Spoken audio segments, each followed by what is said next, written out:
मैंने मीडिया के रोल को कुछ मुख्तलिफ नहीं देखा, बल्कि जो हमने मीडिया के अंदर एक तरह से सहाफ़ती जो इक़दार हैं या जो सहाफ़ती उसूल हैं, उनमें जो मैंने गिरावट 2018 ऑनवर्ड्स देखी अब्सा, मुझे लगा था कि शायद चीज़ें इम्प्रूव होंगी, लेकिन वो इम्प्रूव नहीं हुई। और उसकी कई वजूहात हैं।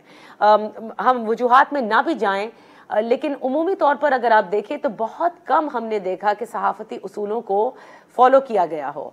जिस तरह से हमारा माशरा डिवाइड नज़र आता है, पोलराइज नज़र आता है, ठीक उसी तरह आज भी अगर आप देखें तो मीडिया उसी तरह डिवीज़न का शिकार है। कहीं आपको जो ऑब्जेक्टिव पॉइंट ऑफ व्यू है या ऑब्जेक्टिव जर्नलिज्म है वो कम नज़र आती है। और जैसे मैंने कहा कि वजूहात भी इसकी बड़ी ज़्यादा हैं। अगर आप ऑब्जेक्टिवली किसी चीज़ का अहाता करते हैं या अगर आप उसका तज्जिया करते हैं, तो जो दूसरे मुखालफीन हो, अगर मुखालफीन की फेवर में बात नहीं जारी होगी तो वो आपके खिलाफ एक पूरी मुहिम कर देते हैं, और इसी तरह फिर एक साइड ये करती है। तो मेरे ख्याल से सियासी जमातों ने मीडिया को इस तरह से इस्तेमाल भी किया, जहां पर उन्होंने मीडिया को एक प्रोपेगेंडा टूल के तौर पर इस्तेमाल किया गया।